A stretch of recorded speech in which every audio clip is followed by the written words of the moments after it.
Hello दोस्तों, स्वागत है आप सभी का। जैसे कि हम लोग चर्चा कर रहे हैं उच्च और नीच के ग्रह की, तो इसी श्रृंखला में आज हम चर्चा करेंगे शुक्र ग्रह के बारे में। शुक्र जो है वो भी गुरु माने जाते हैं और गुरु जो है वो भी गुरु माने जाते हैं। अंतर ये है कि गुरु जो है उसे हम मानते हैं कि वो देवताओं के गुरु हैं और शुक्र जो है उन्हें हम दैत्यों के गुरु मानते हैं। दैत्य का मतलब हो जाता है कि वो जो सारी चीजों को आध्यात्मिक साइड से ना देखकर सुख भोगने के लिए देखने लगता है, तो वहां पे उस कंटेक्स्ट को ध्यान में रखना है। साथ ही साथ एक चीज और ध्यान रखिएगा कि दोनों ही क्या है, गुरु हैं। एक दैत्य गुरु है और एक देव गुरु है। इसलिए जो एक कॉमन पॉइंट बारीक सा हमने गुरु ग्रह के में देखा था, वैसे ही हमें शुक्र के अंदर भी दिखेगा। यहाँ पे आपको अपनी बुद्धि का प्रयोग ज्यादा करना पड़ेगा इस रहस्य और गहराई को समझने के लिए। चलिए आज के वीडियो को शुरू करते हैं। शुक्र जो है वो किस नेचर का ग्रह है? शुक्र के साथ हम बहुत सारी चीजों को जोड़ के देखते हैं। शुक्र सिर्फ एक या दो शब्दों में बयां होने वाला ग्रह नहीं है। शुक्र कहां कहां पे काम आता है? अगर कोई पुरुष है तो शुक्र जो है वो जिम्मेदार होगा स्पर्म्स के लिए, यानी शुक्राणु के लिए। आगे की जो आपकी अगली पीढ़ियां चल रही हैं उसके लिए शुक्र जिम्मेदार होगा। इसी तरीके से शुक्र जो है वो भोग विलास ऐश्वर्य इनका भी ग्रह माना जाता है। कहीं ना कहीं ये सारी चीजें, ये सारे सुख तभी हो सकते हैं मटेरियलिस्टिक वर्ल्ड के अंदर जब इंसान के पास धन संपदा हो। इसीलिए शुक्र जो है वो कहीं ना कहीं धन और संपदा से भी जोड़ा जाता है। उसकी एक राशि जो है वो आती है 2 नंबर में। तो शुक्र जो है वो आपको क्या सिखाता है? शुक्र जरूरी नहीं कि हमेशा बेवजह का व्यय करना सिखाए। शुक्र का एक और एस्पेक्ट है, वो है धन संचय, सेविंग्स। ये भी कौन देता है? ये भी शुक्र ही देता है। ठीक है, इस बात को समझ लीजिए पहले। इसलिए शुक्र बहुत इंपॉर्टेंट है, क्योंकि दुनिया का हर इंसान किसके पीछे भागना चाहता है? पैसे के पीछे भागना चाहता है। लेकिन दुनिया में कुछ लोग ऐसे हैं जो अपने इन्वेस्टमेंट को अच्छे से सेव भी कर पाते हैं, तो उसके लिए जिम्मेदार होता है, वो होता है शुक्र। अब देखें कि शुक्र जो है उसको बोला उच्च कहां पर? मीन राशि में। मीन राशि में भी किस पे? 27 डिग्री पर, जब नक्षत्र आता था रेवती। लगन कुंडली में 12वां घर जो है उसको दर्शाता है मीन राशि। अब मीन राशि एक तो जल तत्व की राशि है, ठीक है, और पैसा जो है वो भी हम कहते हैं लिक्विड मनी। तो जल तत्व की राशि में शुक्र का होना, ये पहली चीज उन्होंने बताई। दूसरी बात, 12वें घर के अंदर है, तो 12वां घर का शुक्र जो है उसका दूसरा एस्पेक्ट जो है कि संतान उत्पत्ति के लिए जो बेड प्लेजर्स होते हैं वो भी 12वें घर से ही कनेक्ट किए जाते हैं। क्यों? क्योंकि ये चौथा जो आपके निद्रा भाव होगा, उसका शयन का जो भाव होगा, निद्रा का भाव होगा, उससे ये किस्मत है। तो इसीलिए शुक्र का 12वें वाला जो एक कनेक्शन है वो आपके जो संतान उत्पत्ति के कर्म है उसके साथ भी जुड़ा हुआ है, साथ ही साथ वो भोग विलास के साथ भी जुड़ा हुआ है। तो मीन राशि ये इंपॉर्टेंट फैक्टर है, पहले समझने की बात है। मीन राशि नेचुरल यानी कि जो हमारी कालपुरुषी कुंडली है उसमें 12वें घर में आती है, और शुक्र जो है वो 12वें घर में जाके, अगर इस कुंडली को देख लें तो 12वें घर में जाके वो उच्च होते हैं। और वो भी कब? जब वो आते हैं 27 डिग्री पर रेवती नक्षत्र में। अब इसको एनालिसिस करना शुरू करते हैं। ये एनालिसिस को मैं यहाँ इसलिए इतना ले रहा हूं, क्यों? क्योंकि देखिए यहाँ भी बुध लिखा है, यहाँ भी बुध ही है, तो क्या अंतर है? थोड़ा सा चीज बदलेगी तो सारा खेल बदल जाएगा।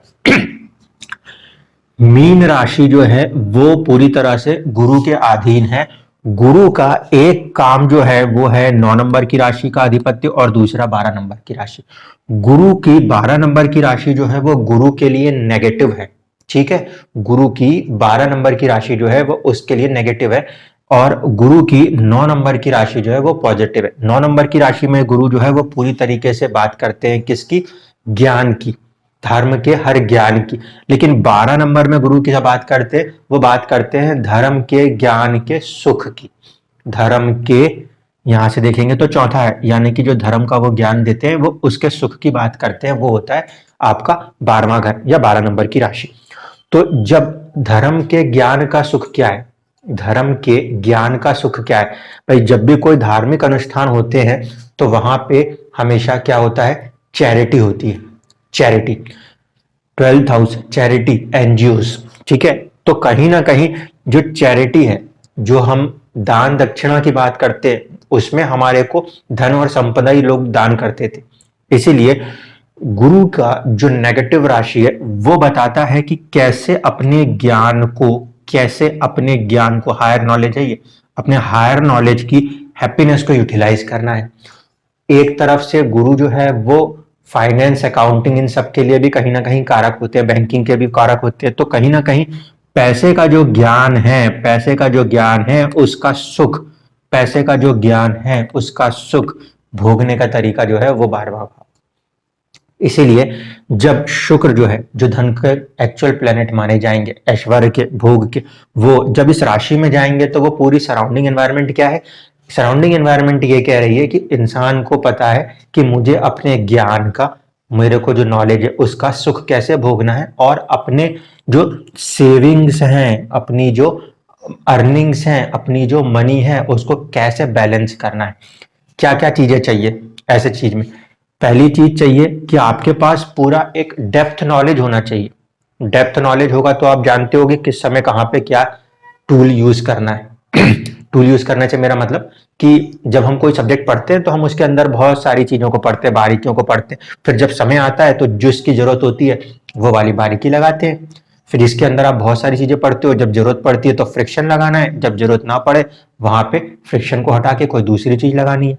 इसी तरीके से ज्ञान का होना अपनी जगह है, मगर ज्ञान का सही इस्तेमाल हो ये बुद्धि पे होता है। किताब में लिखी हुई चीज जो होती है वो ज्ञान होती है, आप उसको कितने समय पर कैसे इस्तेमाल करोगे ये आपकी बुद्धि होती है। क्योंकि आपको याद आ जाना चाहिए, क्लिक हो जाना चाहिए कि भाई फिजिक्स का ये लॉ मैंने यहां पढ़ा था, यहां पे इसकी जरूरत पड़ेगी। एनालिटिकल एबिलिटी होनी चाहिए। वो कौन देता है? वो देता है बुद्ध। अब इंपॉर्टेंट बात, ये पूरी की पूरी राशि जो है, ये एनवायरमेंट है 30 डिग्री का, और शुक्र को मिल रहा है सिर्फ 27 डिग्री, जहां पर जाके वो अपने आप को उच्च करता है। इसका मतलब क्या? इसका सीधा सा मतलब है कि अगर आपके पास, मान लीजिए ये कितना हो गया 30 डिग्री, और हमारे को शुक्र कितने पे दिख रहा है? 27 डिग्री। तो गुरु ज्ञान और उसके साथ साथ बुद्ध बुद्धि, इतना अंतर कितना है? अगर मैं 3 से कर दूं तो 1/9,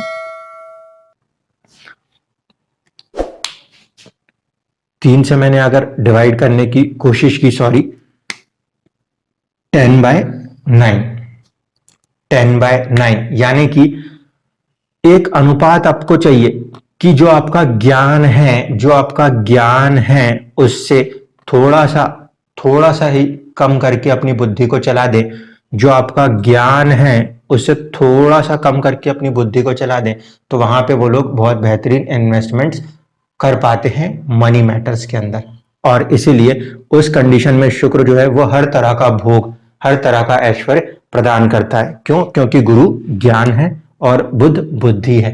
तो यहां पर ये वाली जो चीज है, यहां पे क्या हो रहा है? पहले आपके पास डेप्थ में नॉलेज होनी चाहिए, डेप्थ नॉलेज होनी चाहिए, फिर आपकी बुद्धि होनी चाहिए। बहुत ज्यादा अंतर नहीं बन रहा। ये वाली चीज अगर है तो फिर इंसान क्या करेगा? ऐसे में इंसान अपना जो मटेरियलिस्टिक गेन्स है, अपनी जो चीजें हैं उनको बहुत अच्छे से सक्सेसफुल कर ले जाएगा रिगार्डिंग द मटेरियलिस्टिक थिंग्स।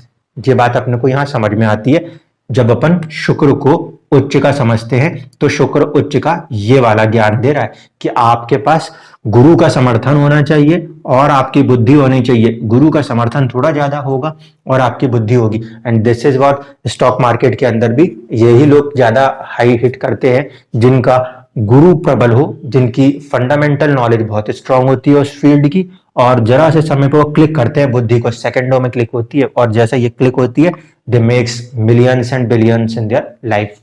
तो शुक्र उच्च का है, इसका मतलब आपको अपने ज्ञान को ऊपर रखना है, बुद्धि को थोड़ा सा नीचे रखना है। 10 और 9 का फर्क है बस। अब इसी को जरा पलटते हैं और सिनेरियो देखते हैं जब ये कन्या में जाता है।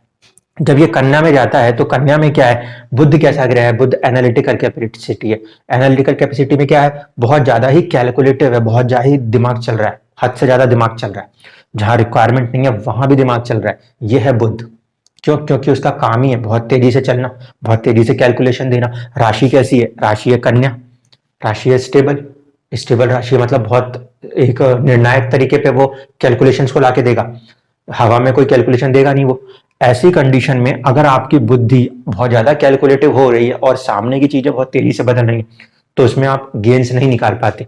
यहाँ पे क्या हो रहा है इस पर्टिकुलर राशि के अंदर आने के बाद जो कन्या राशि में शुक्र एंटर हो रहा है, तो उसको पूरी की पूरी 30 डिग्री का एनवायरनमेंट कैसा मिल रहा है? 30 डिग्री का पूरा एनवायरनमेंट जो मिल रहा है वो मिल रहा है एक स्टेबल लेकिन कैलकुलेटिव पॉइंट। स्टेबल लेकिन कैलकुलेटिव पॉइंट, ध्यान से समझिएगा, आगे एक और चीज को कनेक्ट करना है इसीलिए बोल रहा हूं। 30 डिग्री पूरी मिल रही है, कैसी मिल रही है? कैलकुलेटिव है। स्टेबल जरूर है, राशि स्टेबल है, स्थिर है, लेकिन कैलकुलेटिव बहुत ज्यादा है। तो ये पहली चीज हो गई। अब उसके अंदर 27 डिग्री पर नीच होना है जहां पे मिलेगा चित्रा। चित्रा मतलब मंगल, मंगल मतलब साहस। अब क्या हुआ? बुद्धि तो बहुत है, क्योंकि ये पूरी राशि ही बुद्धि वाली चली आ रही, और वो भी स्टेबल राशि। और उसको सपोर्ट कौन ने दे दिया? नीचे से आके उसको सपोर्ट दे दिया मंगल ने, साहस ने। साहस ने आपको दिया। बुद्धि आपके पास पूरी थी। बुद्धि कितनी हो रही? अभी भी वही डिवीजन चला रहे हैं हम, 10/9। अब बुद्धि तो अपने पास पूरी थी, लेकिन साहस अपने पास उससे थोड़ा सा ही कम था। अब बुद्धि के अंदर साहस दे मारा।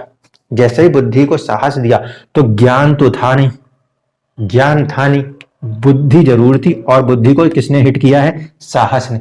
ऐसे में इंसान कई बार बिना सोचे समझे, इंसान कई बार बिना सोचे समझे पैसों के मामले में अपना डिसीजन लगा देगा। ये मान के चलिएगा, पैसों के मामले में ऐसा इंसान अपना डिसीजन लगा देगा। क्यों? क्योंकि उसके पास बुद्धि ऊपर आ गई ना, बहुत ज्यादा कैलकुलेशन ऊपर आ गई, और कैलकुलेशन के साथ साहस भी आ गया। कैलकुलेशंस के साथ जब ये साहस आया तो इंसान ने एक झटके में पूरे का पूरा अमाउंट, कोई सा भी धन कहीं भी कनेक्ट कर दिया। ये पहली चीज। इसके वजह से क्या हुआ? क्योंकि आपको नॉलेज नहीं थी, डेप्थ का पता नहीं था। बुद्धि नॉलेज से थोड़ी कम होनी चाहिए। यहाँ पे क्या हो रहा है? यहाँ नॉलेज का तो अता ही पता नहीं है, यहाँ पे बुद्धि तो है और बुद्धि के पीछे साहस लग गया। इस कारण से ऐसे में गलत डिसीजन हो जाया करते। शुक्र जब नीच के होते हैं, शुक्र जब नीच के होते हैं तो यही परिस्थितियां चीजों को खराब करती है। अब इसका दूसरा साइड भी समझना बहुत जरूरी। मैंने आपको इसका मटेरियलिस्टिक साइड समझा दिया कि भोग है, विलास है, ऐश्वर्य है, धन की बचत है। अगर ये चीज नहीं है तो फिर धन की बचत कहाँ होगी? बहुत सारे लोग जो शेयर मार्केट्स में फेल हो जाते हैं, उसके अंदर भी यही एक लॉजिक है जो वो कभी ढूंढ ही नहीं पाए आज तक। आपको ये जरूरी नहीं कि शुक्र हमेशा नीच का देखना है, आपको ये भी देखना है कि शुक्र को बुध का, गुरु का समर्थन हासिल है कि नहीं है। अगर इन दोनों का समर्थन हासिल है तो वो कहीं ना कहीं गुड है, बहुत अच्छा काम कर जाएगा। लेकिन अगर शुक्र को गुरु का समर्थन नहीं मिलता, शुक्र को समर्थन मिल रहा है अगर बुध और मंगल से, ऐसी परिस्थिति में वो अपने उत्तेजना, अपने जोश, अपने साहस, अपनी जल्दबाजी में अपनी बुद्धि पे इतना भरोसा, घमंड करके काम कर देता है कि वो चीजों को अटका देता है। ये हो गया मटेरियलिस्टिक साइड। अब हम चलें इसके आध्यात्मिक पहलू पे। शुक्र जो है वो हम मानते हैं कि इसके लिए रोमांस का भी प्लेनेट है, क्योंकि मैरिड लाइफ के लिए पुरुष कुंडली और स्त्री कुंडली दोनों में ही हम कहेंगे, क्योंकि रोमांस में तो ये मेन प्लेनेट आएगा ही आएगा, चाहे वो जेंडर आए चाहे ये जेंडर आए, कोई सा भी जेंडर आ जाए। तो उसके अंदर भी यही चीज है। इंसान के अंदर ज्ञान है और ज्ञान के साथ उससे थोड़ी सी कम बुद्धि चल रही है, तो वो ज्ञान और बुद्धि दोनों मिला ले तो अपनी जिंदगी में खुश रह लेगा। क्योंकि लोगों के पास ज्ञान है मतलब उनके पास एक पूरे का पूरा जो चीज चाहिए कंप्लीटली वो सब कुछ है, उसके ऊपर लगाने के लिए एनालिटिकल माइंड भी है। तो हम हर नेगेटिव चीज को भी अपने एनालिटिकल माइंड से पॉजिटिवली सोच लेंगे, कोई सी भी परिस्थिति आ जाए। ये मैं इसलिए बोल रहा हूँ क्योंकि रोमांस का मेरा मतलब यहाँ पे है मैरिड लाइफ के अंदर। मैरिड लाइफ के अंदर अगर शुक्र उच्च का है तो इंसान के पास इतना ज्ञान है और उसके पास इतनी बुद्धि है कि वो हर विषम परिस्थिति में अपने पार्टनर्स के एक दूसरे को साथ दे जाएगा। ऐसी कंडीशन में मैरिटल लाइफ भी अच्छी हो जाएगी, क्योंकि वहां पे जो बॉन्डिंग बननी चाहिए वो बॉन्डिंग का भी पॉइंट कहीं ना कहीं शुक्र के पास है। दुनिया में जितने भी बिजनेसेस होने हैं जो 7th हाउस को रिप्रेजेंट करते हैं, दुनिया में जितने भी डिप्लोमेटिक टॉक्स होने हैं जो 7th हाउस को रिप्रेजेंट करते हैं, दुनिया में हर वो काम जहां लोगों के साथ जुड़ना है वो हर काम तब मुमकिन है जब शुक्र सपोर्ट करता हो। आपके पास ज्ञान होना चाहिए, ज्ञान किसी भी चीज का होना है, क्योंकि ये वास्तविक ज्ञान है जो गुरु दे रहा है। उसके साथ उससे थोड़ी सी कम उस पर लगने वाली बुद्धि होनी चाहिए, तो इंसान अपनी नॉलेज और अपनी बुद्धि को मिला लेगा तो वो हर बिजनेस, हर चीज को कनेक्ट कर जाएगा, और यही आपको मैरिड लाइफ में भी सक्सेस दे सकता है। अगर इसकी जगह ये केस पड़ जाता है तो आध्यात्मिक पॉइंट पे क्या होता है, इंसान बहुत ज्यादा कैलकुलेटिव है, ये कैलकुलेशन वो कैलकुलेशन, ऐसा हो जाए तो क्या, वैसा हो जाए तो क्या, वो दिमाग में सोच रहा है, उसका कोई ज्ञान नहीं है, वो दिमाग में सोच रहा है ऐसा हो जाए तो ये, वैसा हो जाए तो ये, फटाफट कैलकुलेशन, ऐसा वैसा कुछ भी। और उसको पीछे से बल कौन दे रहा है, पीछे से बल दे रहा है वहां पे मंगल। वो साहस दे रहा है कि हाँ बस जो मैं सोच रहा हूँ वही होगा, मैं जो सोच रहा हूँ वही होगा, क्योंकि वो ज्ञान पे आधारित नहीं, वो बुद्धि पे आधारित। बुद्धि पे जो चीज आधारित होती है, हो सकता है वो कल्पना भी तो हो सकती है। तो कहीं ना कहीं ऐसी सिचुएशन में जब शुक्र नीच का होता है तो कभी कभी इंसान अपनी कल्पनाओं को अपने साहस पे इतना वो उठा ले जाता है कि वो अपनी कल्पनाओं को ही सही मानने लगता है। अब हो रहा ना जा रहा कुछ, लेकिन उसके बावजूद भी शुक्र नीच का, बुद्धि बेवजह चल रही और ऊपर से साहस उसको दिए जा रहा, तो ऐसी कंडीशन में क्या हो रहा, वो दूसरों के साथ तालमेल बिठा ही नहीं सकता। क्यों? क्योंकि वो उस चीज को उस रियलिटी से, उस वास्तविकता से नहीं देख रहा जो वास्तविकता है, वो उसको देख रहा है अपनी बुद्धि से। और बुद्धि में क्या है कि एक बच्चे को हम देखें, बुद्ध को मैंने आपको कहा था एक बच्चा है, वो कुछ भी सोच सकता है। आप उसे बोलो बंदर, वो बंदर के ऊपर टोपी लगा देगा, वो बंदर के साथ पियानो लगा देगा, कुछ भी सोच सकता है। जरूरी नहीं है कि वो वास्तविकता हो। लेकिन गुरु क्या है? गुरु तो वो ज्ञान है जो वास्तविक है। इसीलिए यहाँ पे ये इंपॉर्टेंट फैक्टर को समझना पड़ेगा कि शुक्र अगर नीच का हो रहा है तो पहले जो नक्षत्र है वो मंगल का है, अपने साहस को पहले कंट्रोल करना पड़ेगा, क्योंकि बुद्धि तो ऊपर है, साहस उसके नीचे है। इसको पहले कंट्रोल करना पड़ेगा, क्योंकि इसने बल दिया है उस बुद्धि को गलत चीजों में जाने के लिए। ठीक है, हम जब पढ़ेंगे मूल त्रिकोण तब हम समझेंगे कि स्टेबिलिटी क्या होती है। ये बात मैं इसलिए कह रहा हूं कि एक बात ठंडे दिमाग से जिंदगी में लगाने से पहले सोचिएगा, जिस दिन आप किसी चीज को जीत कर आते हो, जिस दिन आप किसी चीज को जीत कर आते हो, उस दिन आप सिर्फ पटाखे फोड़ रहे होते हो। देखते हो आप, चुनाव होते हैं, कुछ भी होता है, इंसान जब जीतता है उस दिन मिठाइयां बांटता है। यानी जब कोई बहुत ही खुश होता है उस दिन भी वो कोई काम ज्यादा नहीं करता, बस खुशियों को इजहार कर रहा होता है। और जिस दिन आप हारते हो जिंदगी में, जिस दिन आप जिंदगी में हारते हो, उस दिन आप अकेले रह रहे होते हो, उदास रह रहे होते हो, उस दिन भी आपका मन कहीं और नहीं लगता, आप इसमें भी किसी काम पे नहीं लग रहे होते, इसमें भी आप किसी काम पे नहीं लग रहे होते। इसीलिए मैं बहुत बार कहता हूं, ग्रह ना तो उच्च का अच्छा, ग्रह ना तो नीच का अच्छा। ग्रह उच्च हो गया, जीत गया, तो अपनी खुशी में, गुमान में निकाल गया उस दिन, और जिस दिन वो हार गया उस दिन तो बेचारा दुख में निकल गया। ये दोनों ही सिचुएशन उसके कारकत्व को प्रभावित कर जाते हैं। क्यों? क्योंकि आप जो पोटेंशियल रखते हो वो पोटेंशियल का यूटिलाइज ही नहीं हो सकता इन दो परिस्थितियों में। परिस्थिति में कहाँ इस्तेमाल होगा? जब ग्रह मूल त्रिकोण में आएगा।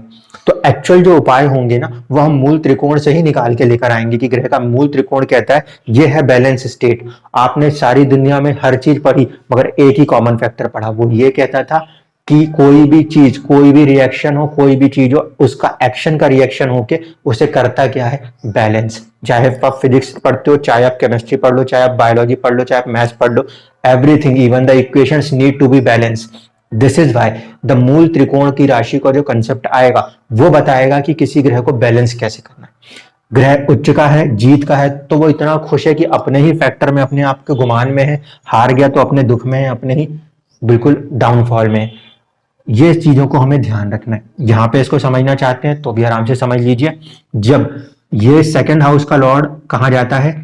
12वें में जाता है, तो यहां से ये लाभ स्थिति है, क्योंकि ये 11th है। तो कहीं ना कहीं जब बहुत ज्यादा खर्चों पे कंट्रोल कर देता है शुक्र, तब जाके इंसान के यहाँ पर लेता है, सेविंग्स करता है। दूसरी चीज, मैरिज वाले साइड से अब हम देख रहे हैं, यहाँ से जब शुक्र यहाँ जाता है तो यहाँ पे छठा हो जाता है। ये जरूर एक चुनौती है, लेकिन कहीं ना कहीं वो किसके साथ है? अभी भी अपने ज्ञान के साथ है। और कहां पर किसके साथ है? अपनी बुद्धि के साथ है। तो वो चीजों को संभाल सकता है। अगर यही नीच का है, नीच कहाँ का है? यहाँ पर है। यहाँ से ये नीच क्या है? ये धन संचय से ये भाव क्या है? एक तो पंचम है, यानी कि अचानक होगा। और कैसा है? कर्ज का भाव है, तो बेमतलब में धन का कर्ज में जाना भी मुमकिन है। इसी परिस्थिति में दूसरी इंपॉर्टेंट चीज जो हमें ध्यान रखनी है वो क्या? कि मंगल के साथ कनेक्शन है। तो ये देख लीजिए, यहां से 7th हाउस ऑफ मैरिज से ये जो भाव है ये कहां पर आता है? 12वें आता है। तो मैरिज को ये डिस्टर्ब कर देगा। क्यों? क्योंकि इस भाव का स्वामी अपने से 12वें गया। दूसरी बात, मंगल जो है वो छठे घर में कारक ग्रह है, लड़ाई झगड़ा कराना है तो और ज्यादा इंपॉर्टेंट प्लेनेट हो गया, वो तो जोश में आके काम करने वाला। ऐसी परिस्थिति में शुक्र का नीच होना मैरिज को बहुत ज्यादा डिस्टर्ब करता है और धन के अंदर जो है वो कभी कभी कर्ज की परिस्थिति बनाता है। लेकिन उच्च का शुक्र अगर है तो कहीं ना कहीं वो आपके ज्ञान को और आपकी बुद्धि को सीमित रखता है, इसलिए आप हर परिस्थिति से निकल सकते हो। हाँ, ये जरूर है कि कब ग्रह उच्च होना चाहिए, नीच होना चाहिए। शुक्र, ध्यान रखिएगा, 12th हाउस का लॉर्ड होके, 6th हाउस का लॉर्ड होके या 8th हाउस का लॉर्ड होके उच्च हो गया तो जिंदगी में परेशानी खड़ी कर देगा, क्योंकि ये त्रिक भाव है। इनमें अगर कोई ग्रह जो है इनका स्वामी होके उच्च होता है तो जिंदगी में परेशानी जरूर लाएगा, ये ध्यान रखिएगा। मुझे उम्मीद है कि अब आप समझ गए होंगे। आपको अगर नीच का है तो फोकस करना है अपने बेवजह के पराक्रम के ऊपर, और अगर उच्च का है तो ज्यादा फोकस करना है अपने ज्ञान के ऊपर। धन्यवाद।